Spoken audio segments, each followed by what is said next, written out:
Very recently, everybody's been talking about recession, and lots of people are afraid that there's going to be some kind of a big crash. That crash is a good distance off, and the next few years are going to be very important growth years.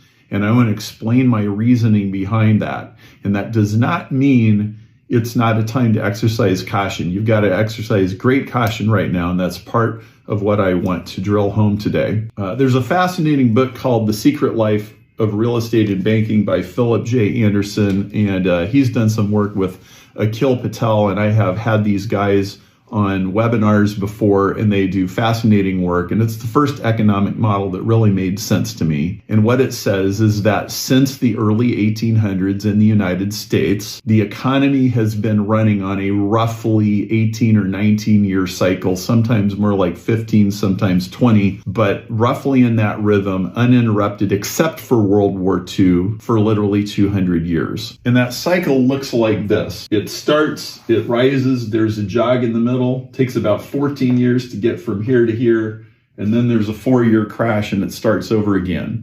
So I'm going to put some numbers on this so you can relate this to your own experience. Everybody ought to remember 2008. The bubble popped and it was nasty and the clunk was heard around the world. Something similar happened in 1987, and it also happened in 1973 when the oil crisis happened. It also happened in 1929 when the Great Depression happened. After all of those crashes, it was very, very difficult to get a loan, very difficult to get credit, and very difficult to buy real estate. One of the principles of this model is that the center of the economy is not the stock market, it's real estate. Everybody pays attention to the stock market, everybody's watching all that stuff, but there's at least 10, if not 100 times more real estate that is bought and owned than there is company stocks. And so what this really is saying real estate is the foundation of the economy, and real estate runs through a cycle, and that affects everything else.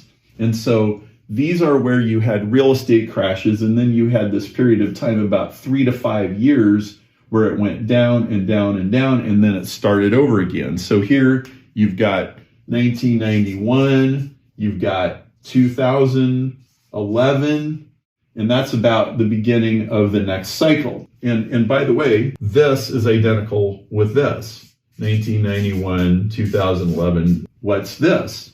Well, this is the dot-com crash of 2001.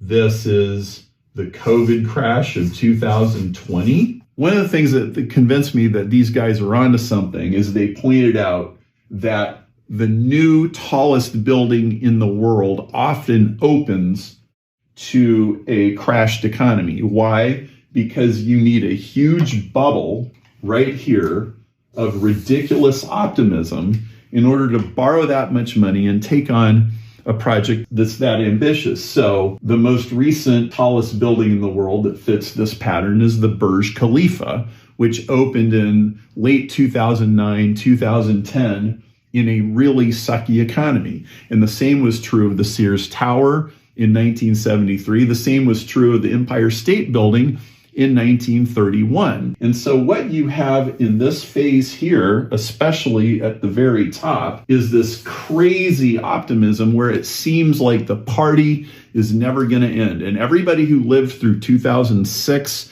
2007, you remember how it just seemed like everybody is minting money. And then you get to here, almost everybody that I knew in real estate went bankrupt. So what about now? Again, one of the things that really convinced me that this is right is that when COVID hit, remember what a panic everybody was in. Like, oh my word, the world is coming to an end. Several months into this, was it hard to get a loan? No. Was it hard to get credit? No. That meant we were in the middle of the cycle, not the end of the cycle. And as you know, after COVID hit, governments put a whole bunch of money into the economy and they started pumping money everywhere.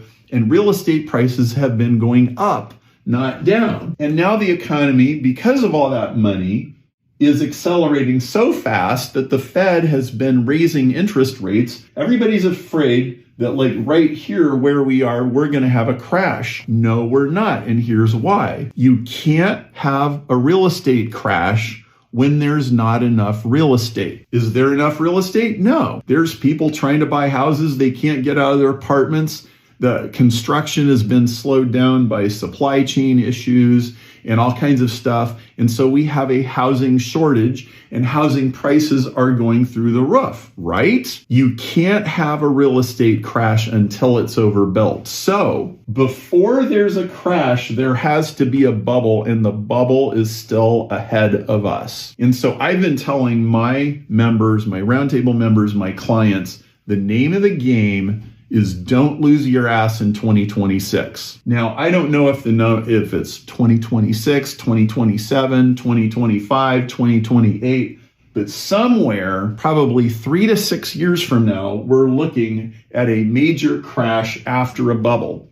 But there has to be a bubble first, and we are headed to a bubble. It's going to happen, but it's hard to say how fast it's going to happen because the supply chain issues are still ironing themselves out.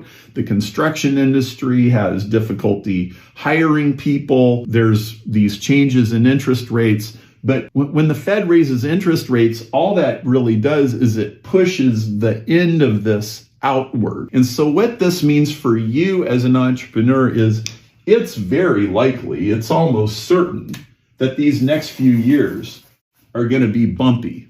It's going to be dodgy. There's no question about it. And I think more than even other similar periods in history, you not only need to have a good offense, you need to have a good defense. There is no time in the next few years where you're going to be able to just spend money like a drunken sailor. You've got to be very cautious, but you can't be taking your chips off the table and hiding under your bed. This is not the time to be doing that. Absolutely not. The next few years are going to be years of expansion. In fact, I think they're going to be years of major expansion. And notice that like a couple months ago, everybody was talking about a recession, and then all of a sudden nobody's talking about a recession. Now, maybe that's because there's an election coming up and maybe the media is working with the politicians. I don't know. But even if we have a minor recession, it's not a major one, and it's not a crash. So this is where we are today. This is very, very, very important. I mean, you got to sharpen your pencil and you've got to be opportunity minded. Sleep with one eye open and seize the day.